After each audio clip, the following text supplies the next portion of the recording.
Welcome back to your Feel Good Breakfast Show. It's Expresso right here on SABC3. Now, 16 Days of Activism movement highlights the ongoing problem of violence against women and children all around the globe, one of the most widespread violations of human rights. Another major issue currently facing girls around the world is period poverty. Now, studies suggest that 1 in 4 women have struggled to purchase menstrual products due to poverty.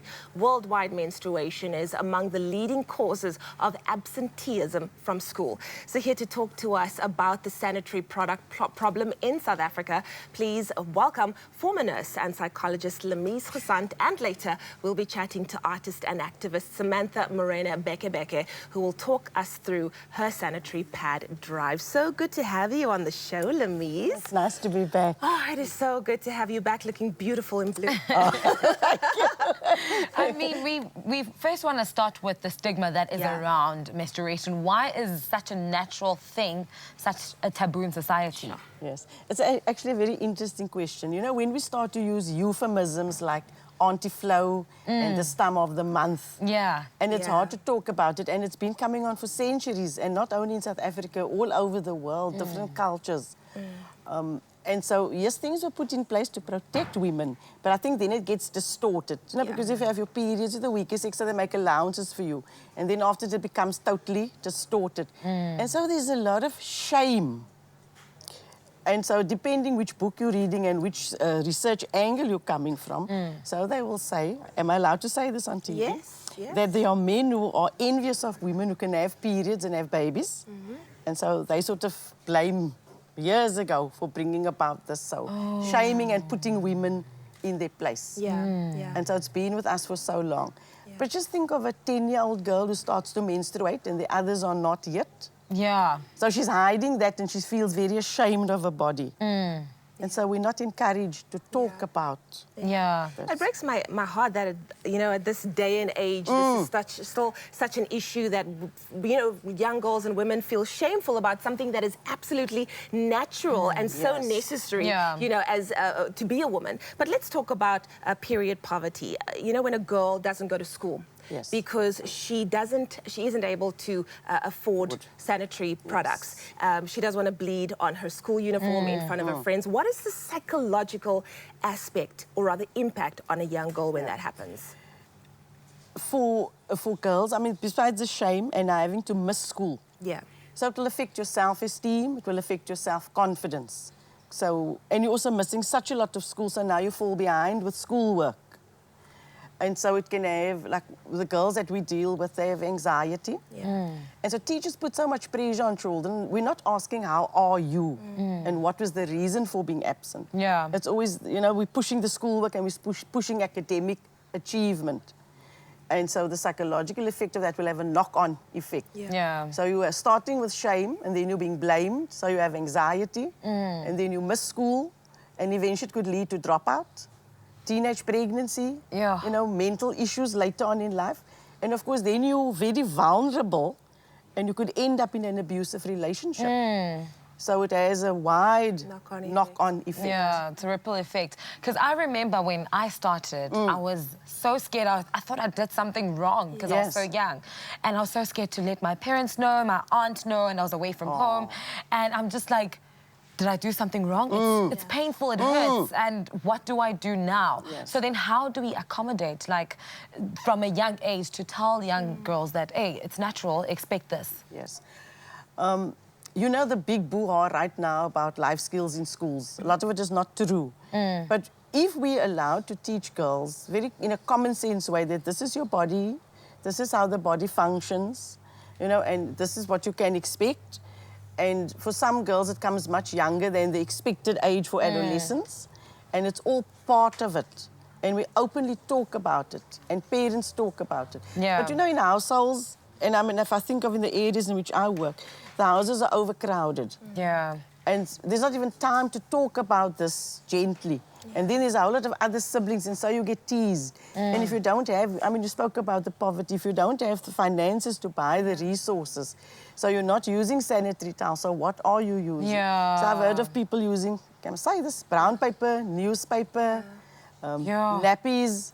So just that alone compromises your hygiene. Your hygiene. So how do we talk about that? So it is a real issue. Well, fortunately, we're starting to talk about it right here on your Feel Good Breakfast Show. Lemeez Gasant with us in studio, of course, a former nurse and psychologist. We're talking about period poverty. We're talking about the worldwide problem of young girls not having access to sanitary products, and of course the psychological impact of that. And we're shining a light on that stigma this morning. So this conversation will continue after this. It's my Feel Good Breakfast Show.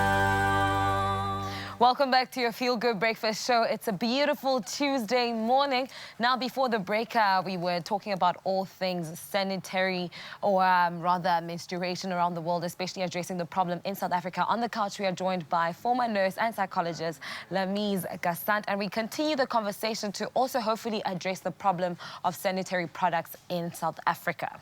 Lemeez, do you think that we need to do more to educate our communities around women's bodies, around, you know, the cycle of menstruation, that it is not shameful, lift the stigma on it, and in order to, you know, to kind of like make us all get to a place where we realize that this is a very normal part of growing up, and hopefully, you know, get to a place where girls can be confident about it. Yes, no, Leah, and I definitely agree with you. And it has to be a multi-pronged approach. It can't just be with the girls. We need to start with young women. We need to start with parents. You know, how do you talk to your child about your body growing up? We need to have teachers properly trained so that they can be very matter of fact. And I mean, in an ideal world, even the sanitary product manufacturers would come on board and give free talks at schools and hand out free products and talk about the benefits of products. So definitely, because right now we know there's a lot of stigma and the taboos around menstruation. And if we could clear all of that up, imagine how beautiful our girls would grow up and, as you say, confident, and they'd stay in school. Do you think sometimes that stigma exists within ourselves as well? Like, for instance, I remember when I was growing up, I would never want to go and buy sanitary towels myself. I would send my brother, or I would send, you know, girls send their dads to do it, because you don't want to be seen buying it yourself. You know, so maybe we need to also start with ourselves and say to ourselves, this is not a bad thing, you know? No, it's true, and I mean, that's the way we were socialized. And so there's all these fears. And so we perpetuate that, sometimes unconsciously. And so the more we talk about it in open forums like this, and we educate people on as many levels as possible, and of course we need to educate the men in our lives as well. And then it would be natural for a woman or for a child to go into a supermarket and buy these products and not feel any shame about it. I mean, earlier you spoke about how teachers also need to be trained when it comes to giving talks and information when it comes to menstruations, you know. But do you think that right now there are systems in place in schools, you know, to support girls going through this time and also providing sanitary towels? Yes, it's not perhaps a uniform approach, but teachers are very resourceful. And especially in disadvantaged areas, teachers would make provision. There are schools where teachers, out of their own pockets, would buy sanitary towels and put it in a central place. Like most schools have a sick bay, and girls know they can go there and access this. There are schools who would invite people all the time to come and talk about body hygiene, personal safety, abusive relationships, sanitary products. And they'd invite people to schools because there's new products on the line, like if you've heard of the menstrual cup. It is a bit pricey, but if you buy the cup, it costs between 250 and 500 rand, but you can use it for up to 10 or 15 years. So it's an investment. It's an investment. It's the gift that keeps on giving. Yes, and so schools are inviting, you know, people in and having these discussions. And we need to talk to parents, because sometimes parents are very fearful that teachers are giving perhaps too much information. But teachers are mothers themselves. And so when we're doing any kind of sexuality or teaching about the body, it's about how do we keep females safe. And as you say, how do we make them comfortable with their own bodies and confident enough, you know, to be a really functioning citizen. So in April this year, Finance Minister Tita Mboweni actually announced that consumers will stop paying the value-added tax of 15% on sanitary pads in the country.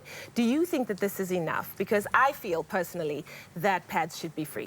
I'm with you. I also think it should be in every school. It should be in every public bathroom. It should be something that women have access to anytime, anywhere. I agree with you, Leanne, because if we can have free condoms in toilets, Yes, preach. Then I think there should be free condoms. Yeah. Yes. Free pads, sorry. Free pads. Yes. Because, I mean, I know I've been in a situation where I've run out and I must ask a girlfriend, do you have? Yeah. Yeah? Yes. So if there were free pads in all public toilets, and if free, it could be free at schools. Exactly. Then there's so many girls who would come to school and not miss school. Yeah. We'd be living our best lives. Lemeez, Yes. thank you so much for joining us this morning. I think that women's bodies are beautiful Absolutely. and Yes. intricately made. It's something that should be celebrated. There's nothing shameful about having a period or having your menstrual cycle. So hopefully one day, very, very soon, pads will be free and available anywhere and everywhere. It's my feel-good breakfast show. Welcome back to your Feel Good Breakfast Show, everybody. Let me taste this pomegranate. It's actually very good, but the taste kicks you back a little bit. It has like refreshing. Okay, I'll put it down for you. Yeah, thank you so much. Welcome back to your Feel Good Breakfast Show. This is Expresso on SABC3. Now, before the break, we were joined by former nurse and psychologist. I'm talking about Lemeez Gasant. Now we are on our third part of our conversations about the sanitary towels issue in South Africa and menstruation problem in South Africa and around the world. Right now, we are joined by hip-hop artist Morena. She's a writer, a poet, a creator, and activist, and she advocates for human rights, Africa, and the environment, and will in 2020 be touring to 7 out of the 9 provinces to distribute sanitary pads to underprivileged girls. She joins us to talk about this initiative. First of all, girl, where last did I see you? Look at you doing amazing things. It's been a while. Thank you very much. Thank you so much for joining us today. Likewise. So I'm gathering you the two of you go all way back. Yes, We're going we know way each back. other. I love it. Well, talking about going way back, let's talk about your passion for sanitary pads and the fact that it needs to be distributed freely. Why is it such a passion for you? See, I was born a girl. So as a girl, you know, we're born, and then there's struggles that come through, and there's ways that we have to adjust. And it would be so much nicer if the places that you exist in would make these struggles easier. Yeah. You know what I mean? Yeah. So it's a national crisis. It's probably an international crisis, but we're focusing here at home that there are kids that don't go to school, you know, because of they on their period, and so they have to miss class, and then they end up failing, and then it brings up, it's like a slippery slope of problems, because then you end up not being educated, you become more dependent, economically dependent, and it just goes on to and on and on. So it's something really worth addressing. Yeah, it's a problem. It's a very emotional topic, though, because also it just addresses how women are placed in society, as our Miss Universe mentioned, and the way we are labeled, the way we are placed, and where we are placed. It's almost like nature is excluding us, you know? Now, let us in on the inside of the entire initiative. Why this drive, and also how can the public get involved in it as well? All right, so it's very funny actually how it came about. See, I'm an artist, right? So there's this organization, One Click One Nation, that reached out to me and said that they're having this initiative. Is there any way that I can, like, you know, they would like me to come about, because they know that I speak a lot about women and children's rights. And I'm like, this is amazing, you know, and they were going to be touring 7 provinces in South Africa. Mpumalanga, Limpopo, Gauteng, Eastern Cape, and Northern Cape and Free State. And they would be going to underprivileged schools and targeting 3,000, in a total 3,700 school kids.